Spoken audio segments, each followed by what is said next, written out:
మరియు సంఘస్థులందరికీ నా హృదయపూర్వక వందనాలు. నా సాక్ష్యం ఏంటంటే ఒక 5 మినిట్స్లో ముగిస్తాను. ఏంటంటే నేను ట్యూస్డే రోజు నాకు జాన్ గురుకుల స్కూల్లో డెమోకి నోటిఫికేషన్ పడ్డది. డెమో ఇవ్వడానికి వెళ్ళాను. నేను ట్యూస్డే రోజు డెమో ఇచ్చాను. అక్కడ వాళ్ళకి నచ్చింది. నాకు వచ్చేటప్పుడు అమ్మ బాగా చెప్పావు, కానీ కాల్ చేస్తాము మీకు అని చెప్పారు. నేను ఆల్రెడీ ఇక్కడ వర్క్ చేస్తున్నాను కదా, పర్మిషన్ తీసుకొని వెళ్ళి డెమో కాపీ చేసుకొని మళ్ళీ ఆ రోజు ఇక్కడ ఎగ్జామ్ ఉంది నాకు స్కూల్లో. మళ్ళీ ఎగ్జామ్కి అటెండ్ అయ్యాను ఇక్కడ. తర్వాత 2 days చూసిన, అయితే కూర్చున్నా, బాగా కూర్చుండి నా టేబుల్ దగ్గర బాగా కూర్చుండి ఏడుస్తున్నాను. నాకు లోపల ఏడుపు వస్తుంది. పాప ప్రతి గవర్నమెంట్ ఉద్యోగానికి నేను ప్రతిదానికి ప్రయాసపడ్డా.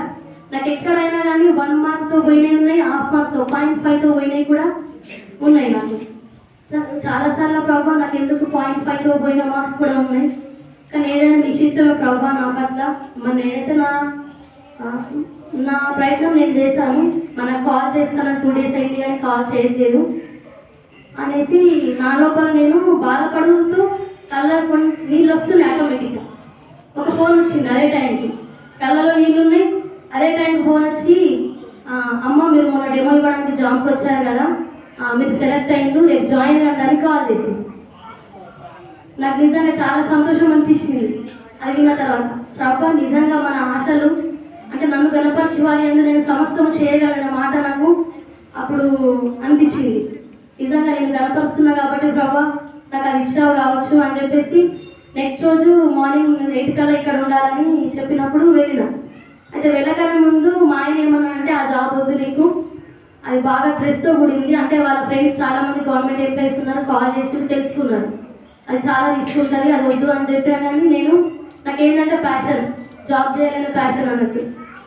లేదు నేను వెళ్తా అనేసి గబగబా ఇంట్లో ఫ్రైడే కదా రోజు ఉపవాసం ప్రార్థన మనకు స్టార్ట్ అయింది. ఆ రోజు గబగబా ఇల్లంతా కడుక్కొని నాకు ఫ్రైడే రోజు ఖచ్చితంగా నేను ఫాస్టింగ్ ఉంటాయి. నాకు హెల్త్ బాగాలేకున్నా కానీ నాకు అలవాటు అది.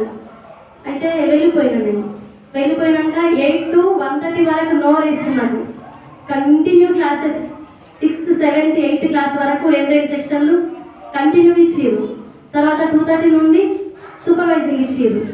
చేసుకున్న తర్వాత ఇక మా ఫ్రెండ్స్ కొంతమంది కాల్ చేసిన, కొంతమంది దాదాపు 10 మందికి ఫోన్ చేస్తే 9 మంది వద్దన్నారు, ఒక్కరే వెళ్ళమన్నారు అందులో ఆ జాబ్స్ కొరకు.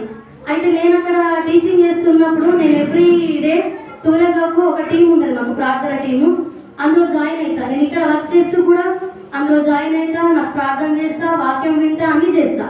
నాకు ఈ సదుపాయం ఇక్కడ ఉంది. నాకు అక్కడ వాళ్ళ టైంకి కాల్ చేసినప్పుడు నేను లెసన్ చెప్తున్నా, ఎట్లా నేను అందులో పార్టిసిపేట్ కావాలా అనేసి లెసన్ అయిపోయినాక లంచ్ టైంకి వచ్చిన తర్వాత ఆలోచించిన, ప్రభా నేను అక్కడ ఉంటే నీ వాక్యం వినేదాన్ని, ప్రార్థన చేసేదాన్ని, అన్ని సదుపాయాలు ఉన్నాయి. ఇక్కడ నేను వినలేను కావచ్చు, నేను నీ సన్నిధికి దూరం అయితేనేమో అనేసి ఒకటి అనిపించింది నాకు. అక్కడ అనిపించింది, వచ్చేసిన ఇంటికి. వచ్చేసిన తర్వాత మన చర్చిలో జ్యోతికి కాల్ చేసింది. తను కూడా గురుకుల ఎగ్జామ్ కాబట్టి తనకు కూడా కాల్ చేస్తే తను ఒకటే మాట అంది, నాకు సండేస్ కూడా డ్యూటీస్ ఉంటాయని అక్కడ నాకు తెలియదు, నైట్ డ్యూటీస్ ఉంటాయి అవన్నీ తెలుసు. కానీ తను అన్నది, అక్క సండేస్ కూడా డ్యూటీస్ ఉంటాయి అక్కడ, మనకు ఫెస్టివల్ డ్యూటీస్ కూడా పడతాయి అక్క, అన్నీ ఉంటాయి మనకు అని అన్నప్పుడు ఏమనుకున్నా, ప్రభా నీకు దూరం చేసే ఏ డ్యూటీ నాకు వద్దు. నేను ఒకటే అనుకున్నా, ప్రభా నీ సన్నిధికి దూరం చేస్తే నాకు 1,00,000 రూపాయలు వచ్చినా నాకు వద్దు, ఇంకా నాకు నీ సహవాసం కావాలా అని చెప్పేసి మళ్ళీ వెంటనే మాకు ఇక్కడ ఉన్న ప్రిన్సిపల్కి కాల్ చేసి, మేడం నేను రాను, నేను ఇటే వస్తాను మళ్ళీ కాల్ చేసిన. అంటే నేను ఈ సాక్ష్యం ఎందుకు చెప్తున్నానంటే, దేవుడు మనల్ని కొన్నిసార్లు పరీక్షిస్తాడు. నేను ఆయనలో ఏడ్చిన వెంటనే నాకు ఏమొచ్చింది, జాబ్ వచ్చింది. సంతోషపడే లోపలనే దానివల్ల ఏం జరుగుతుందనేది కూడా దేవుడు నాకు చూపించిండు. అందుకే మనం ఎప్పుడైనా దేవుడు మన పట్ల తన చిత్తాన్ని నెరవేర్చాలని ప్రార్థన చేయాలి. దేవుడు నాకు చక్కటి గుణపాఠం నేర్పించిండు. మరి ఇక్కడ ఉన్న స్కూల్లో కూడా నాకు ఎటువంటి ఇబ్బంది లేదు. అయితే ఫ్రైడే సాటర్డే రోజు అటు వెళ్ళను, వాళ్ళు కాల్ చేస్తే చెప్తాననేసి అనుకున్నా. అయితే మా ఆయనకి డ్యూటీ నుండి 24/7 ఆయన కూడా డ్యూటీ కాబట్టి ఈరోజు ఉపవాస ప్రార్థన జరుగుతుంది. మరి మీరు డ్యూటీ నుండి తొందరగా రండి, మనం 5:30 కన్నా వెళ్ళి మన ఇద్దరమన్నా వెళ్ళి ప్రార్థన చేసుకొని వద్దామని చెప్పిన ఆయన చెప్పినప్పుడు వస్తానన్నాడు. మేమిద్దరం డ్యూటీలోకి వెళ్ళిపోయిన తర్వాత నిజంగా అమ్మకు నిజంగా ఎన్నిసార్లు చెప్పినా అమ్మ గురించి తక్కువనే. నిజంగా మా అమ్మ వాళ్ళు దూరం ఉన్నా కానీ ప్రతి విషయంలో అంటే బాధలో కానీ సంతోషంలో కానీ ఎప్పుడైనా 2 రోజులకు ఒకసారి డాడీ ఎలా ఉన్నావురా, బాగున్నావా, పిల్లలు బాగున్నారా అని ప్రతిసారి కనుక్కుంటారు. కానీ మేము నిజంగా తల్లులను మర్చిపోతాం కదా. మేము ఒక్కసారి ఫోన్ చేసి అమ్మకు అమ్మ మీరు ఎన్నున్నారో అడిగాను నేనైతే. అమ్మకి అసలు ఫోన్ కూడా చేయను ఎక్కువ. కానీ అమ్మ 2 రోజులకు ఒకసారి నాకు ఫోన్ చేసి బాగున్నవారా తల్లి, పిల్లలు బాగున్నారా, సురేష్ అయ్య బాగున్నాడా అని అడుగుతాడు. అంటే నిజంగా ఎంతటి ప్రేమ. ఆ రోజు నిన్న ఈవినింగ్ మాకు 5:30కి అయిపోతుంది స్కూలు. 5 o'clockకి అమ్మ ఫోన్ చేసింది. అది స్టెల్లో మనకు నైట్ కూడా ప్రేయర్ జరుగుతుందిరా, నైట్ కూడా ప్రేయర్ ఉంది, మీరు అందరూ రండి, సురేష్ పల్లయ్యలో ఎక్కువ పిల్లల్ని తీసుకొని రాని కాల్ చేసినప్పుడు నిజంగా నేను చాలా సంతోషపడ్డా.